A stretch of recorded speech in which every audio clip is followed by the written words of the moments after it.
25 fois, bon, peut-être moins. Voilà, environ 20 fois. Alors c'est dur de se renouveler. Alors c'est décidé, je ne me renouvelle pas.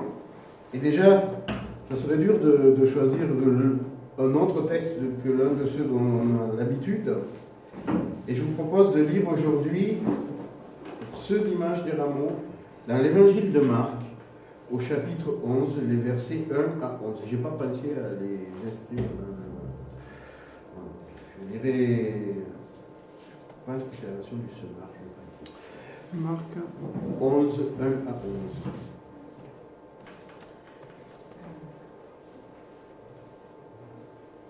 Alors, ils approchent de Jérusalem vers Bethphagée et Béthanie, près du mont des Oliviers. Jésus envoie 2 de ses disciples en leur disant « Allez au village qui est devant vous. Sitôt que vous y serez entrés, vous trouverez un anon attaché, sur lequel aucun homme ne s'est encore assis. Détachez-le et amenez-le. Si quelqu'un vous dit « Pourquoi faites-vous cela ?» répondez « Le Seigneur en a besoin. Il le renverra tout de suite ici. » Ils s'en allèrent et trouvèrent un anon attaché dehors près d'une porte dans la rue. Ils le détachent. Quelques-uns de ceux qui étaient là se mirent à leur dire « Mais qu'est-ce que vous faites? Pourquoi détachez-vous l'anon » Ils leur répondirent comme Jésus l'avait dit, et on les laissa aller. Ils amènent à Jésus l'anon, sur lequel ils lancent leurs vêtements. Il s'assit dessus. Beaucoup de gens étendirent leurs vêtements sur le chemin, et d'autres des rameaux qu'ils avaient coupés dans la campagne. Ceux qui précédaient et ceux qui suivaient criaient « Hosanna ! Béni soit celui qui vient au nom du Seigneur. Béni soit le règne qui vient, le règne de David, notre Père. Hosanna dans les lieux très hauts. » Il entra à Jérusalem dans le temple. Quand il eut tout regardé, comme il était déjà tard, il sortit vers Béthanie avec les 12. Et non, ce n'était pas la Bible du Semeur, c'était la nouvelle Bible Semeur. J'ai trouvé, oui. Voilà. Mais c'était clair. C'était notre lecture de la parole. Il y a quelques jours déjà, elle a eu ses 11 ans. Ce n'est plus une petite fille. C'est une grande. Elle le sait. Tout le monde lui dit. Mais aujourd'hui, il ne s'agit pas d'elle. Aujourd'hui, c'est l'anniversaire de sa maman. Et elle a décidé de prendre les choses en main. Le gâteau, c'est elle qui le fera. Toute seule. Comme une grande qu'elle est. Dans sa sagesse de grande fille, elle a bien compris que si ce jour-là, sa mère s'occupe du gâteau de son anniversaire, ce ne sera plus une fête. Simplement une charge de plus qu'il lui faudra supporter. En plus de toutes les autres. Il y a bien son père. Elle n'a que 11 ans, mais elle sait déjà que les hommes, on ne peut pas vraiment compter sur eux. Se souvient-il seulement qu'aujourd'hui, c'est l'anniversaire de sa femme? Il ne reste donc qu'elle pour s'occuper sérieusement des choses sérieuses. En plus, ça lui fait plaisir. C'est pas un travail, c'est une intense jubilation. Dans la cuisine, tout lui rappelle qu'elle n'est pas à sa place. Le plan de travail est encore trop haut pour elle. Le gaz lui fait un peu peur. Et sans tabouret, les placards restent inaccessibles. Elle a entrepris quelque chose qui la dépasse. Et au lieu d'en être inquiète, dans une certaine forme d'inconscience, elle en est heureuse. Alors elle fait l'inventaire de tout ce dont elle a besoin. Finalement, il ne lui manque que les œufs et la farine. Elle n'a pas le temps, pas l'argent, et pas envie de s'occuper de ça. Papa, tu peux aller me chercher des œufs et de la farine? Pourquoi faire? C'est pour le gâteau d'anniversaire de maman. Le père lâche son journal et part faire les courses. Elle est toute étonnée. Ce coup-là, même sa mère n'arrive pas à le faire. Voilà, le gâteau est prêt. Il est un peu biscornu, mais ce n'est pas grave. Il est marron. C'est normal, c'est pour un gâteau au chocolat. D'accord. Dessous, il est marron foncé. Mais ce n'est pas grave. Rien ne peut être grave maintenant. Même pas la montagne de vaisselle dans l'évier. Rien ne peut être grave parce que maintenant, il y a la surprise de maman, la joie de maman, la reconnaissance de maman. Et ça, la grande fille ne l'oubliera pas.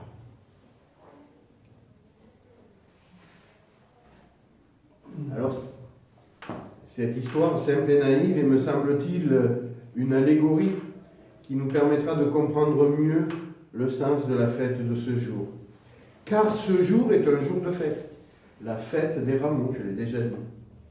Des hommes et des femmes réunis à l'occasion d'une fête solennelle improvisent par la louange et l'adoration la glorification du Dieu vivant qui s'est approché d'eux. La fête est improvisée, bizarre, sommaire, mais elle est dans sa spontanéité parfaitement sincère. Ce qui compte, c'est ce qui reste. C'est ce qui doit nous rester à nous, qui nous apprêtons à recommencer la même chose. Acclamer tous ensemble Jésus-Christ, roi. Mais que s'est-il vraiment passé ce jour-là dans la capitale du petit royaume des Juifs? D'abord, ce n'est pas un jour ordinaire. C'est un jour qui précède les débuts de la fête, de la grande fête de Pâques. Si vous écoutez les informations, un jour de départ en vacances, il y a une constante absolue, les bouchons sur les routes. Tout le monde part en même temps, tout le monde suit les mêmes routes et tout le monde arrive très en retard. À Jérusalem, il y a 2000 ans, c'était la même chose. Jour de bouchons. Des dizaines de milliers de pèlerins ont rendez-vous pour la fête de Pâques. Ils ont rendez-vous à Jérusalem, la cité de David, la ville qui est construite à l'exact centre du monde. Ils viennent tous là le même jour pour offrir un agneau en sacrifice. Pour tous ceux qui viennent du nord, et il y en a beaucoup, il y a une seule route. Après Jéricho, on file vers Bethphagée et on attaque alors la dernière montée, celle qui aboutit à Jérusalem, que l'on voit bien maintenant. Mais quelle foule! Quelle cohue! Tous les ans, c'est pareil, mais tous les ans, c'est différent. On profite de ce qu'on est nombreux pour parler, pour échanger des nouvelles, et par nature, toutes les années, les nouvelles sont différentes. Cette année, l'événement, c'est la venue annoncée d'un homme qui commence à être célèbre. Jésus s'appelle. Il parle de Dieu et il fait des miracles. Il guérit les gens. Vous savez ce qu'il a fait la semaine dernière? Il a ressuscité un homme. Lazare. Lazare de Béthanie, celui qui a 2 sœurs, Marthe et Marie. Vous connaissez? Mais figurez-vous qu'il a été bien malade et qu'il est mort. On l'a enterré. Ah oui, cette saison, il faut faire vite parce qu'il commence à faire chaud. Jésus, qui est un ami de la famille, est arrivé et il a fait ouvrir le tombeau. Ouais, ouvrir le tombeau. Je ne vous dis pas l'odeur. Il a appelé Lazare et Lazare est sorti, vivant. Oui, mon bon monsieur, comme je vous le dis, vivant. Eh bien, il paraît que ce Jésus, il monte aujourd'hui à Jérusalem comme nous. Peut-être qu'on le verra.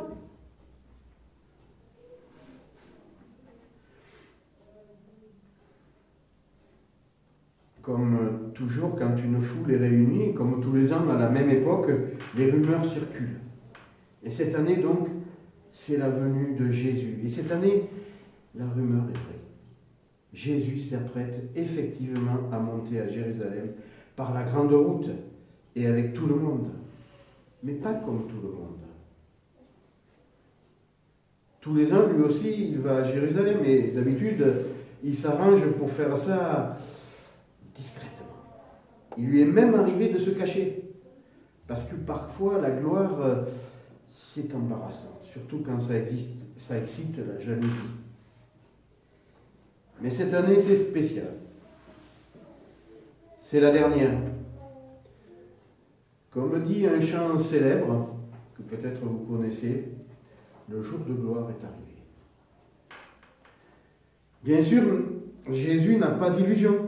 Il sait très bien ce que valent les mouvements de foule et les hystéries collectives. Il sait très bien ce qui se passera dans 4 ou 5 jours. Il sait que parmi ces hommes et ces femmes, il y en a plusieurs qui auront retourné leur veste. Mais Jésus se laisse faire. Comme toutes les foules, cette foule est lunatique.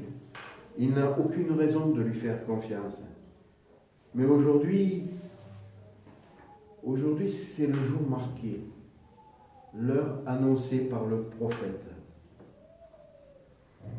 D'habitude, c'est lui qui dirige et qui gère. Quand il y a de mouvements de foule, il y en a souvent sur son passage, il maîtrise la situation. Comme il y a quelques jours à Jéricho, quand il est allé manger chez Zachée, le publicain. Aujourd'hui, il laisse faire. Il laisse crier, chanter. Il se laisse célébrer. S'ils se taisent, les pierres crieront, dit-il. Jésus se laisse faire et même il a décidé de ne rien faire du tout. Aujourd'hui, il ne marchera pas.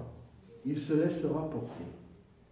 Et comme il est le premier, eh bien, il sera le premier sur cet anneau. La fête à Jésus, la fête sur la route, fête bizarre quand même. Un anneau, ça n'a rien à voir avec les somptueux véhicules des hauts fonctionnaires romains qui écrasent le pays. C'est une vraie fête, mais une fête humble. Sur la route, les pauvres abris des pauvres gens et en guise de décoration florale, des branches de palmier. Pour fouler cela, juste un anneau monté par un homme qui ressemble étrangement à tous ceux qui l'entourent, à tous ceux qui l'acclament. Parce qu'elle est improvisée, cette fête est sincère. Et c'est sûrement cela qui émeut Jésus. Et nous, quelle est notre fête aujourd'hui? Est-ce seulement le souvenir d'un jour passé, définitivement passé, dont nous préservons pieusement la mémoire dans la naphtaline, mémoire que nous célébrons très recueillie, une fois par an? Ou alors est-ce qu'il s'agit de recommencer la même fête, avec les moyens qui sont les nôtres? Parce que la spécificité des rameaux, c'est que c'est la seule fête chrétienne qui peut être reproduite à l'infini. Noël est arrivé un jour précis, mais ce jour n'aura pas de successeur. Jésus ne reviendra pas ainsi. Pâques est arrivé une fois. Jésus est mort, mais il est mort une fois pour toutes. Pâques ne reviendra pas. Il n'y a plus que son souvenir glorieux et son efficacité permanente. L'ascension est advenue une fois, et elle recommencera une autre fois, et unique fois, mais dans le sens inverse. Nous l'attendons. Pentecôte était aussi une première fois qui restera unique. C'était C'était le premier jour de quelque chose qui ne s'est jamais terminé, la dispensation de l'Esprit. On ne peut pas recommencer quelque chose qui n'est pas fini. On ne peut que le continuer. C'est ce que nous faisons tous les jours. Par contre, la fête des rameaux, humble et sincère, fête de Jésus-Christ, nous pouvons la recommencer. La recommencer encore et encore. La recommencer chaque fois que nous sommes ensemble. C'est en fait le sens le plus profond et le plus nécessaire de nos cultes. Recommencer la fête des rameaux. Nous approcher tous ensemble de Jésus pour proclamer haut et fort le cœur rempli de joie. Hosanna, Hosanna au plus haut du ciel.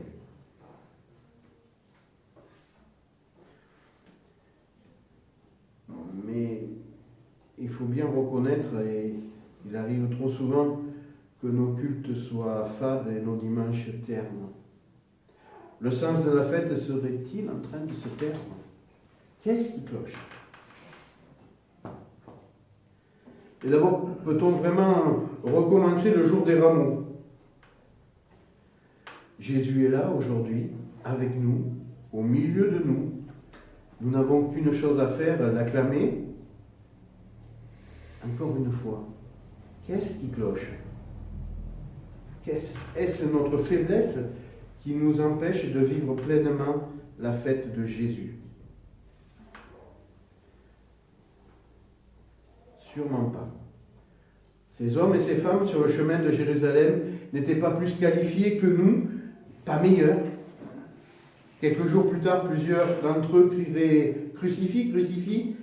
Ils n'étaient pas plus qualifiés que nous, et de toute façon, personne n'est qualifié pour proclamer la gloire du Christ. Tous ont péché et sont privés de la gloire de Dieu. Face à ce défi, nous sommes tous comme la petite fille qui entreprend de faire un gâteau. Nous ne sommes pas à la hauteur. Mais il y a 2000 ans, ça n'en a rien empêché, et la gloire de Christ a été quand même proclamée. Si donc ce n'est pas cela qui cloche, qu'est-ce qui ne va pas? L'anneau, le fils de l'ânesse, nous ne l'avons pas. Nous n'avons pas été capables de le voler.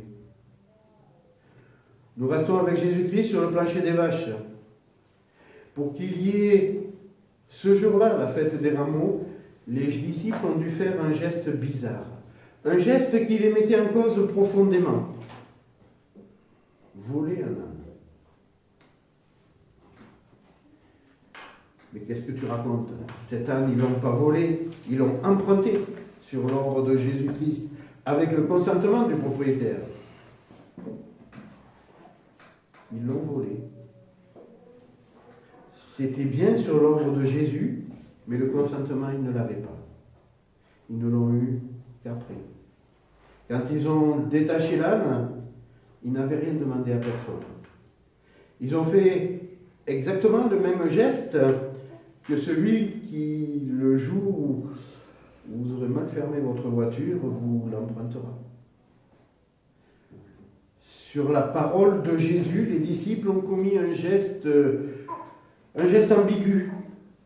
Ce geste qui pourrait être mal interprété et que de toute façon, il leur a fallu justifier. Le maître en a besoin. C'est parce que nous ne savons pas toujours faire ces gestes ambigus, que parfois, nous n'avons pas d'annonce sur lequel faire monter Jésus. Pratiquement, quels sont ces gestes bizarres, incongrus, ambigus que nous pouvons faire pour que Jésus puisse dominer la foule, pour que nos cultes puissent ressembler à la fête des rameaux? Nous ne pouvons pas voler, emprunter un âne tous les dimanches. Ces gestes, ce sont ceux, en fait, qui nous mettent en porte-à-faux avec les autres, avec le monde, pour la seule gloire de Jésus-Christ. Un exemple précis me vient en mémoire. En 1998, M. Samuelian, qui se souvient de M. Samuelian, qui était un pasteur à l'époque, alors âgé de 90 ans. Il passait quelques jours à la maison de retraite à Valorogue. Et j'étais allé le chercher pour participer au culte. Et quelques personnes, vous savez comment c'est dans les maisons de retraite, quelques personnes étaient là, à Vachy, dans les fauteuils du hall d'entrée, si ça vous rappelle quelque chose. Voilà. Alors, messieurs, nous allons au culte. Vous venez avec nous? Et c'était plus un ordre qu'une question. Manifestement, le monde ne reconnaissait pas à Samuelien, le droit de donner cet ordre. Et il l'a fait quand même. Il avait ce jour-là détaché l'annonce sur lequel Jésus peut être glorifié. Ce sont ces gestes-là que, sous prétexte de bonne éducation, peut-être, trop souvent nous refusons. Sur le plan de la foi, nous manquons de culot. Cela se sent, cela se voit. À nos côtés, Jésus marche à pied. Ce que tu trouveras, contrains-les d'entrer, afin que la maison soit remplie. Luc 14, verset 23.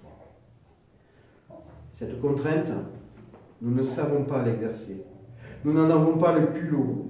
Et nous sommes tristes, peut-être même aujourd'hui, jour des rameaux. Ma petite fille de tout à l'heure a eu le toupet de demander à son père de faire les courses. C'était le seul moyen pour que sa maman n'ait rien à faire ce jour-là. Elle n'a pas hésité. Elle l'a fait pour des raisons que l'on comprend. Cela a marché. Mais des raisons qu'elle ne pouvait pas comprendre. C'est la fête du Seigneur aujourd'hui. Il se laisse faire, même si nous ne sommes pas capables de lui souhaiter dignement cette fête. C'est la fête du Seigneur et il ne manque qu'un anneau. Qui ira le détacher? Qui fera par la foi preuve de culot, de toupet? Amen. Amen. Nous allons prier. Oui, Seigneur, nos fêtes sont trop petites pour toi. Seigneur, nous ne savons pas oser, nous ne savons pas forcer, nous ne savons pas t'obéir toujours et en toutes circonstances. Nous ne savons pas nous lancer dans cette obéissance qui nous conduirait hors des sentiers battus. Alors Seigneur, oui, nous te demandons pardon, même si aujourd'hui nous voulons te célébrer, nous sommes obligés de te demander pardon. Et merci parce que tu nous acceptes comme nous sommes. Merci parce que tu veux nous réjouir tels que nous sommes. Merci parce que tu veux nous bénir tels que nous sommes. Oui Seigneur, tu es là aujourd'hui au milieu de nous et tu reçois cette offrande de notre adoration comme nous te l'adressons, telle que nous te l'adressons, tu la reçois et pour toi elle est importante, elle est grande. Merci Seigneur. Merci Seigneur parce que c'est encore une fois une preuve, un effet de ton amour pour nous. Merci Seigneur de nous aimer jusqu'à accepter notre pauvre offrande. Merci Seigneur Jésus pour tout ton amour. Amen. Amen.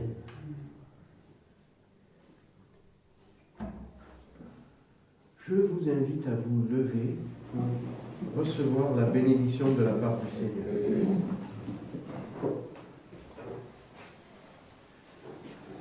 Non, jamais il ne dort, jamais il ne sommeille celui qui te protège. L'Éternel est ton protecteur, l'Éternel est à ton côté. Comme une ombre qui te protège, le soleil ne te frappera donc pas le jour, ni la lune pendant la nuit. L'Éternel te gardera de tout mal, il gardera ta vie. L'Éternel veillera sur toi. Pendant tes allées et venues, dès maintenant et à jamais. Amen. Bon dimanche. Merci pour